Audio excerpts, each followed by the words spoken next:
Ane Pikaza ilustratzailea eta aktorea gonbidatu dugu gaurko.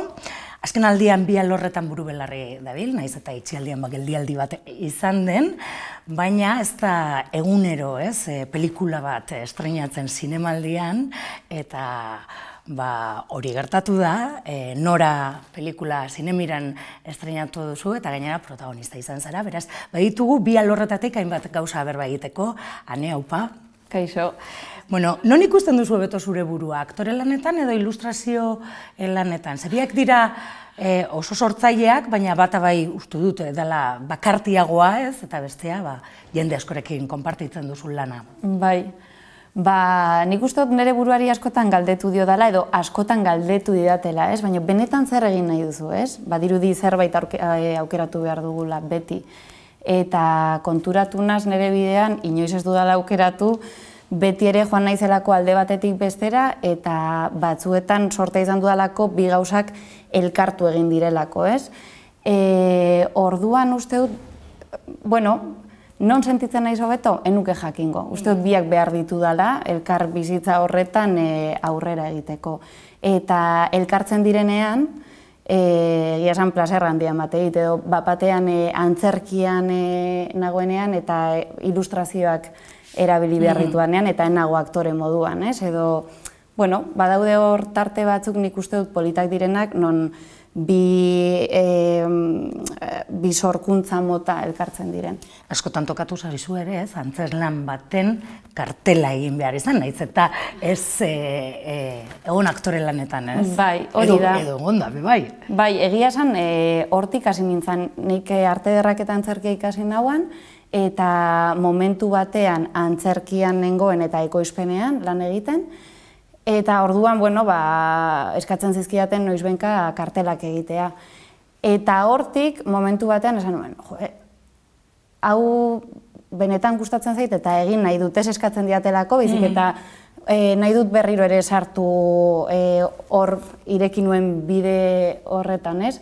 Eta orduan hasi nintzen berriro ere ilustrazioarekin, eta ez dira hainbeste urte, ez? Izango zen 2010, badira hainbeste urte. 10 urte pasatu dira, bai. Oso batin pasatzea denbora. Zein izan zen lehenengo, arte ederrak edo arte dramatiko? Lehenengo izan zen arkitektura. Arkitekturako urtebete egin nuen, eta hortik joan nintzen arte ederretara. Eta beti dantzatu izan dut, eta orduan, frogatu nahi nuen beste zerbaitekin, eta hasi nintzen antzerkian. Dantzatik antzerkira. Hori da, arte ederrak eta antzerkia.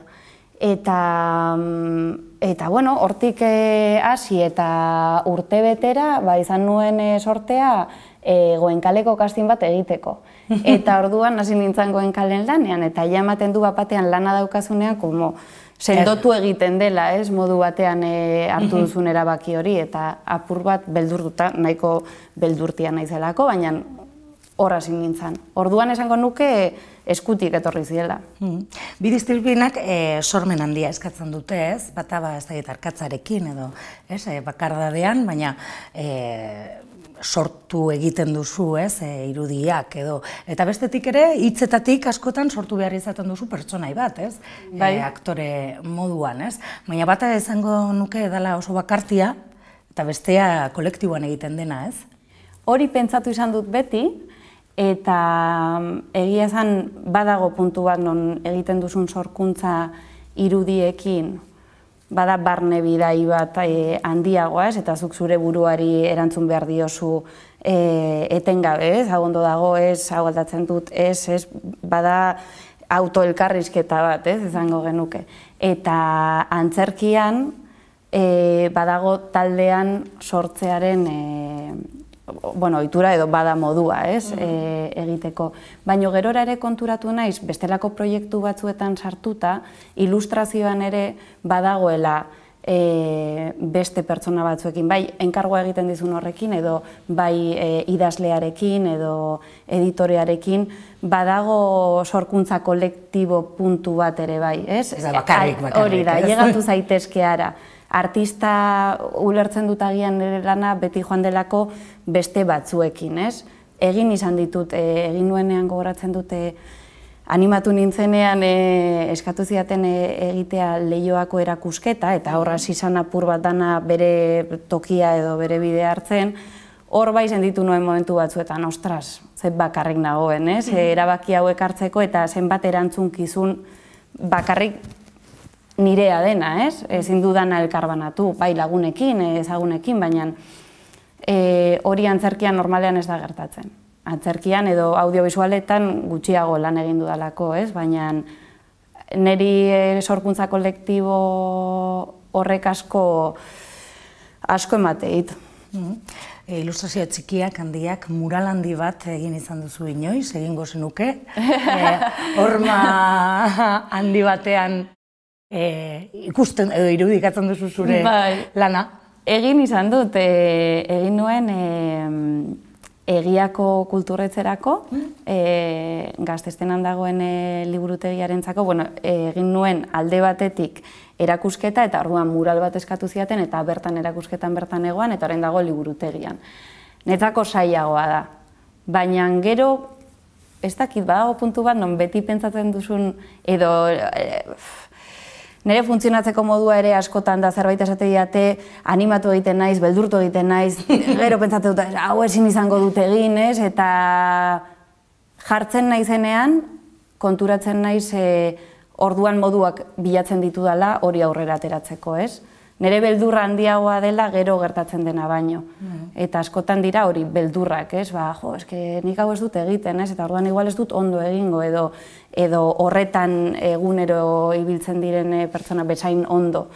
Baina norberak bere lanak egin behar ditu. Eta asmatu edo ez asmatu, bada aurrera egiteko modu bat, eta batzutan frogatzen dituzu gauza batzuk, eta duzu, ez dut nire burua hori ikusten. Presioa, adibidez, uda honetan edo ibilizara t-shirtak egiten ere, eta hor ere, lan egiteko era ere, da, egunkari bateko, egunkariko albistetatik zerbait sortu. Bai, hori izan zen. Eta denbora ere...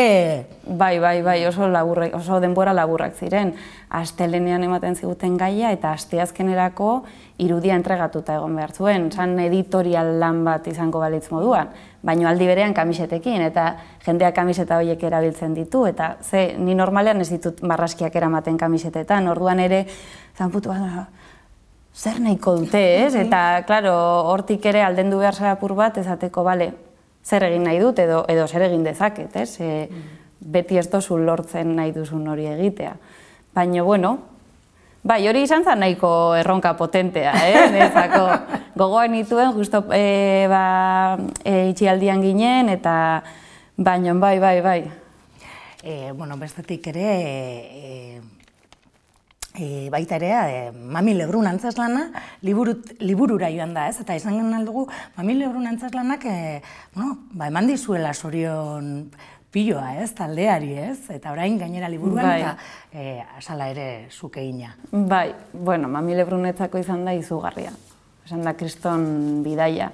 Kepa ezagutzen nuen aspalditik, eta elkarrekin lan egin genuelako Goenkalen, eta gero erlazioa mantendu genuen, lagunak egin ginen, eta hortik urtetara Mami Lebrun aurkeztu zigun, hau aurkeztu nahi dut, animatzen zarete, eta bagoaz, sartu ginen, eta egia esan hasieran enun pentsatzen noraino eramango gintuen proiektuak.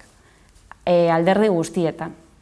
Bai aktore moduan, etzako normalean beti egin izan ditut oso papel serioak edo pisu handikoak, oso dramatikoak, eta Mami Lebrun bapatean izan zen jolasteko kriston aukera, taldea izugarria izan zen, eta enunen, ez dakit, bukatu zanean como mesedes, ez dut bukatu nahi, Eta, baina badakizu obra bakoitzak bere zikloa daukala, eta bukatu egin behar zela, baina hori netzako izan da, justo gainera aurretik, nik uste dute bizi izan nuela, hola, etortzen direna batzutan, ez dakit hau egiten jarraitu nahi dudan, aktore izan nahi dudan, eta orduan sartu zen... Krisiak ere izaten dituzu? Bai, batzuetan, bai.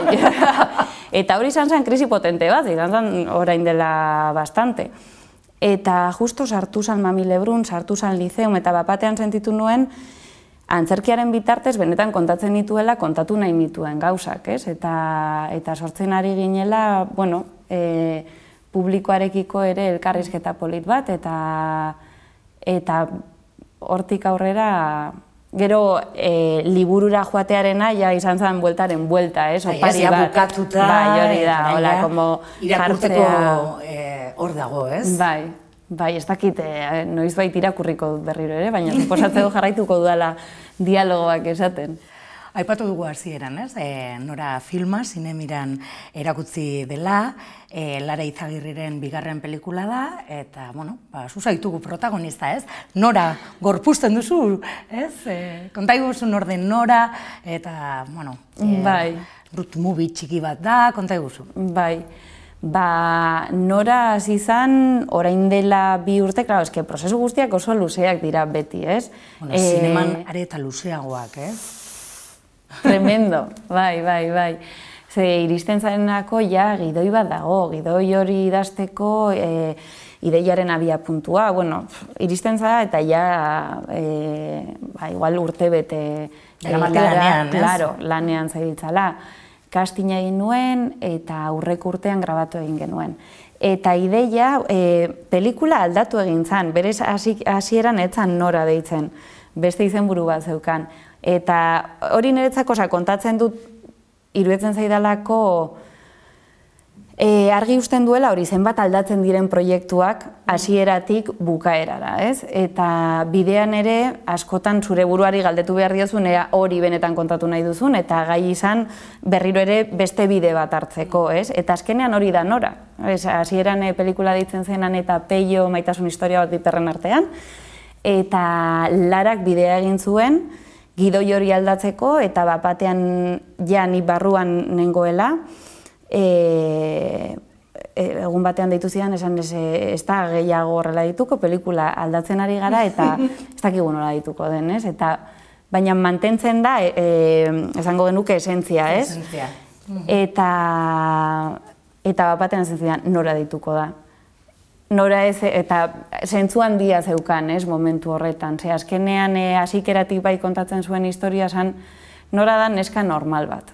Emakume normal bat, ez dakit neska edo emakume esan, baina bere 30 urte inguru horretan dagoena, eta esango nuke ez dela, bai, inguruko edozein pertsona izan zitekela Nora, ez? Erabaki batzuk egin dituenak bere bizitzan. Nora kasetaria da. Egia da. Ez, horoskopoak idazten ditu. Horoskopoak idazten ditu, hori da. Eta orduan hori, momentu batean berriro ere eskaner bat egin bere inguruan eta pentsatu behar duena zer egin nahi duen benetan, ez?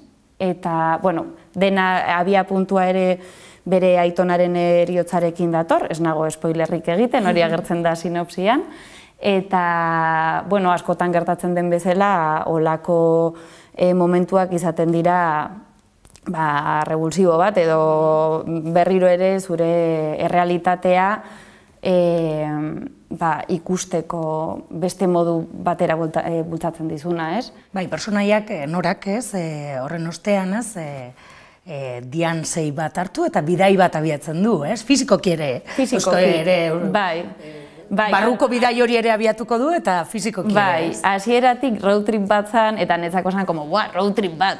Eta bada, super road trip bat, baina nik esako nuke, ez dakit, turismo de interior apur bat, ez? Euskal Herrian grabatuta dago. Euskal Herrian grabatuta dagoelako, eta benetan egiten duen bidaia, fizikoki, bidai txikia delako. Bada barne bidai handi bat, baina berarentzako. Agian kanpotik ez dozu sentsazio hori izango, ez? Egongo da jende asko esaten da, ez duen beste egiten, baina gerora gure bizitzan garrantzitsuak diren autu batzuk egiteko, batzuetan egiten ditugun bidaiak sakonak eta luzeak izaten dira. Naiz eta gero kanporantza begiratuta agian bestiontzako ez da horren besteko aldaketa, ez? komedia, drama, bietatik du. Nik hasi eran uste nuen Kristo komedia izango zala. Casting egin nuenean, sekuentziak ziren nola oso niretzako barregarriak. Eta, klaro, gero gidoia etorri zen, grabatzen hasi ginen, eta esan nuen, niretzako hau ez da bat ere barregarria, ez dakit, baina kriston drama da. Eta badauka, bueno, drama, bai, bueno, drama txiki bat da, ez da drama handi bat, ez gaude gerra ostean, ez dakit, drama txiki bat, baina nik uste dut maitasunez eta umorearekin kontatuta dagona, ez? Hizkuntzari dagokionez, gainera, Larak oraingoan hiruzkuntzatara egin du. Bai, bueno, max mix. Euskeraz, gazteleraz, depende ze erlazio dituen, gurasoekin, bueno, aitarekin eta aitonarekin gazteleraz egiten du norak, beste pertsonaiekin euskeraz, gero ingelesa ere sartzen da, eta frantsesa apur bat. Bueno. Baina niri harritu egin ninduen, zein ondo joaten zaren alde batetik bestera. Claro, grabatzen genuenean, zan apurua como, eta hau nola jasoko dute, ikusleek, guk nola jasotzen da hau, ez? Baina egia esan oso ituta gaude. Nik uste dut agian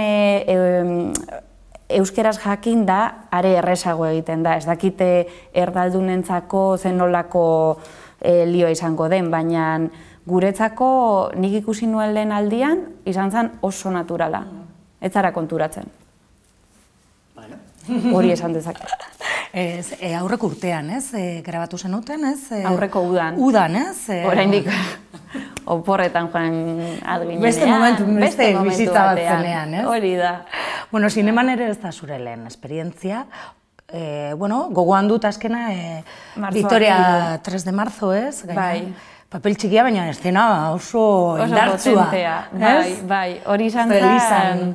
Bai, hori martxoak irunetzako izan zen, bueltatzeko como,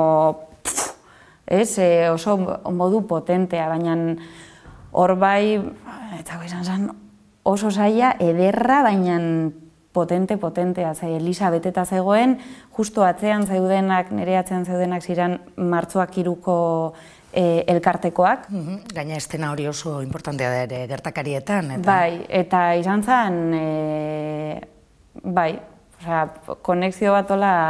Justo horri, diskursoa edo, mitina edo, botatzen ari zara. Bai, oso potentea izan zen. Eta, bai, egin izan ditut gauza txikiak, hanen ere sekuentzia batzuk izan ditut, alarden egun bat joan nintzen, hola, baina nora izan da... Han ere zinemaldian estrenatu du. Bai, zinemaldian estrenatu da. Baina nora... Nik enun uste olako zerbait iritsi behar zenik. Ohituta nago antzerkira, eta hori da nire medioa, eta hor elkar ezagutzen dugu oholtza gainean, eta badakizu proiektu bat egin, bestea, bueno, baina olako pertsonaia bat egitea zineman etzako fokotik kanpo egoan, ez? Eta iristen denean... Lan gehiago... Ez, batean esaten duzulako protagonista bat, zeinek nahi du jakinda gaur egun nola dauden produktorak nahi eta nahi ez behar dituztela aurpegi ezagunak, zeinek eramango du protagonista bat ezaguna ez dena, ez? Eta orduan izan zen, hola, como benetan. Eta gero horren erantzunkizuna, ez? Gai naiz horrelako zerbait egiteko, eta berriro ere beldurrak, eta berriro ere jartzen zara, eta konturatzen zara egiten dugula egiten dakigun moduan, eta ikasten goazela, baina netzako izan da master bat. Claro, lanean ikasten dugu, ni hori konturatzen naiz etengabe. Bueno, gainera protagonista izan da, ia rodaje gune guztiak. Guztietan egon beharko zen, ez? Guztiak egon naz. Bai, egon nintzen hasikeratik, teknikoekin ireki, teknikoekin itxi egunero, eta hor egon dabe bai familia puntu hori, ez? Oso rodaje bakarti aktore moduan izan da, eta eskertzen nuen pila bat, iristen zienean, Kepa, Inigo, Itziar, Ramon, Naiara, egunero igual egun bat ematen nuen bakarrik eta hurrengo egunean etortzen ziren nirekin grabatzera, eta, claro, pilak berriro ere martxan jarri, eta egia esan, lan egin dut, antzerkitik ezagutzen nuen aktoreekin. Bai, asko ezagunak dira. Claro, Ramon, Clara Badiola, Itziarri Tuño, Kepa Errasti, Iñigo Aramba, Aia, guztiekin lan egin izan dut. Orduan netzako iristen zianean zan etxea. Bapatean como, ai, ze ondo. Antzerkian ere hor geratu zitzaizuenez itxialdiarekin Amak Uraia estrenatu gabe, Arriagaren ekoizpen berria, etorriko da? Etorriko da. Bueno. Etorriko da, bada, torria. Bestela ze pena, estreinatzeko zegoen, eta gogoz ikusteko ere. Claro, eta hori oso prozesu luzea izan zen, jende askorekin. Oso montaje handia da. Bai, montaje handia da, eta hori Maria Goirizelaiak zuzentzen dau. Eta azkenean hori, azkeneko momentuan, bai, egun batetik bestela izan zen, denontzat izan zen moduan, aste betera estrenatu behar genuen, eta bapatean izan zen, bihar ez zaitezte bueltatu, ezin dugu entzaiatu. Orduan, klaro, izan zen, punk, bapatean dana eskegita geratu zen, eta orain bueltatu gara, eta urriaren bukaeran estrenatzen da Arriagan. Urriaren bukaeran, ondo. Beste lan bat argitaratu berri da ere, ez dakit, geldi egon den, baina ontsa da hasieran etorri da, Begiak zermugan, Mirena Nagurmea beren azken poema bilduma ere ilustratu duzu, eta ze bidai polita egiten duen, liburu horrek. Bai, liburuari dago egin da, iaia hasieratik bukaerara, behintzate azkeneko ideia itxialdian. Dana. Eta horrek salbatu ninduen... Egun guzti horiek etxean egon beharri izan genduna, esanak ez? Bai, eta nahi gabe konturatu nintzen, gerora ikustean, itxialdian bizi izandako gauza asko ere nire aldetik, klaro, Miren Nagurren testuak dira, baina, klaro, azkenean poesia izan da, poesia oso abstraktoa eta oso irekia da, ez? Eta, bueno, joaten zara ideiak lotzen, irudikatzeko eta mundu hori sortzen. Baina, klaro, nahi eta nahi ez, nire mundua eraldatuta egoan, ez? Eta egiten den bidai hori, gero konturatzen ditan, gerora ikusita, bazeudela, bizi izandako gauza batzuen oihartzun batzuk bezala, ez? Etxea, giltza, bidaia, askatasun momentu hori, nora goazen, ez? Nora joan nahi dugun. Bai, marrazki osotasun bat da, ez? Hori da. Hasieran, bueno, ideia zen, 4 kapitulo ezberdin zeuden, eta orduan 4 irudi sortu, baina Miren Nagurrek oso argi zeukan zeru mugarako bidai bat zela. Orduan planteatu nuena izan zen, bueno, egin dezagun kapitulo bakoitzeko irudi bat, portadilla moduan funtzionatzen duena, baina denak alkarregaz irudiaren osotasuna planteatzen dutenak, ez? Eta horretan ibili nintzen. Egia esan oso pozik eta oso eskertua lan horregatik. Bueno, eta zer duzu orain eskutartean, Amak Uraia aipatu dugu, antzerkiari dagokionez, urri bukaeran taularatuko duzuela Arriaga antzokian, eta gero baduzu besterik, edo proiekturen bat egongo da, ez? Bai, bueno, beti daude gauzatzoak, ez? Bai, ilustrazio aldetik badauzkate proiektu pare bat, orain horretan nabilela, aurkezpen bat egin behar dugu, eta gero antzerkitik tiratuta be, bai, ekainan hasiko gara beste gauza txiki batekin, datorren urrian estrenatuko.